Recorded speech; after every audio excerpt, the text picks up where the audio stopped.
கிரியேட்டர்ஸ்னு சொல்லுவாங்க, and creator of மணின்னு சொல்லுவாங்க. இதை தான் அவங்க கிரியேட்டர் ஆஃப் மணின்னு சொல்கிறாங்க கமர்ஷியல் பேங்க்ஸை. ஸோ நம்ம பணத்தை வச்சு அவங்க வந்து சம்பாதிப்பாங்க, நமக்கு வந்து அதே இன்ட்ரெஸ்ட் வந்து கம்மியான இன்ட்ரெஸ்ட்டு நமக்கு பிரித்து கொடுக்குறாங்க. இப்படி தான் பேங்க்கோட சர்வீஸ் எல்லாமே, இன்கம் எல்லாமே ஜென்ரேட் ஆகுது. இப்படி தான் உலக லெவலில் போயிட்டுருக்கு. சரி, அடுத்தது என்ன ஆகுதுனாக்கா, இப்போ லோன்ஸ் எல்லாம் கொடுத்து அதிக லெவல் வட்டியில் வந்து லோன்ஸ் எல்லாம் கொடுப்பாங்க. நம்ம பணத்தை எல்லா பணத்தையும் எடுத்து கொடுத்துருவாங்கனாக்கா கிடையாது. பேங்க்ஸுக்குன்னு ஆர்பிஐ ஒரு ரூல்ஸ் போட்டிருக்கு, that is Reserve Bank of India rules போட்டிருக்கு. இத்தனை பர்சன்டேஜ் ஆஃப் அமௌண்ட் வந்து அவங்க ஆர்பிஐயில் பணம் வந்து டெய்லி பேசிஸில் கட்டணும் அப்படிங்கிற ஒரு விஷயம் இருக்குது. அதுதான் ரிசர்வ். ஃபார் எக்ஸாம்பிள், கஸ்டமருக்கு திடீர்னு தேவைப்படுது, இல்லை அந்த பேங்க் நஷ்டமாயிடுச்சுனாக்கா அந்த கஸ்டமரோட அமௌண்ட்லாம் கொடுக்கறதுக்காக அந்த ரிசர்வ் அமௌண்ட்டை எடுத்து வச்சுப்பாங்க. மீதி எக்ஸ்ட்ரா அமௌண்ட்டை தான் இவங்க வட்டிக்கு வெளியே லோனாவோ வேற விஷயம் அட்வான்ஸாவோ கிரெடிட்டாவோ எங்கோ கொடுத்து அது மூலமாக வட்டி சம்பாதிப்பாங்க. யாருன்னா கமர்ஷியல் பேங்க்ஸ். ஓகே, இங்கே இன்னொரு விஷயம் சொல்லியிருக்காங்க. இப்போ இந்த ஆர்பிஐ கிட்ட வந்து இவங்க பணத்தை வந்து டெபாசிட் பண்ணுவாங்க. இவ்வளோ பணம் டெபாசிட் பண்ணியே ஆகணும் அப்படிங்கிற ஒரு விஷயம் இருக்குது அவங்க டெபாசிட் அமௌண்ட்லேருந்து. யார் பேங்க் டெபாசிட் அமௌண்ட்ல, அதுக்கு பேர் வந்து சிஆர்ஆர்ங்கிறாங்க, அதாவது கேஷ் ரிசர்வ் ரேஷியோங்கிறாங்க.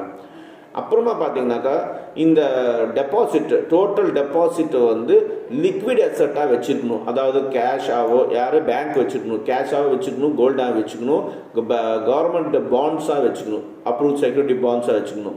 இதை என்ன சொல்கிறாங்கனாக்கா ஸ்டாச்சுட்டரி லிக்விட் ரேஷியோங்கிறாங்க, எஸ்எல்ஆர்னு சொல்லுவாங்க. ஸோ சிஆர்ஆர்னாக்கா கேஷ் ரிசர்வ் ரேஷியோ, எஸ்எல்ஆர்னாக்கா ஸ்டாச்சுட்டரி லிக்விடிட்டி ரேஷியோ.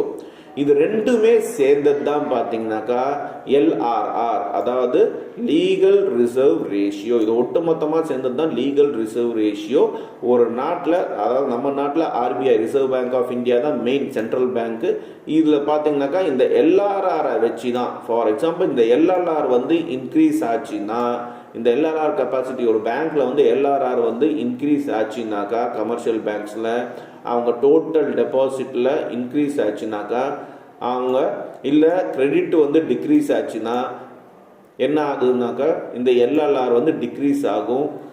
அதே ஆட்டம் பார்த்தீங்கன்னாக்கா இது வந்து அதிகமான கிரெடிட்டை இன்க்ரீஸ் பண்ணும்.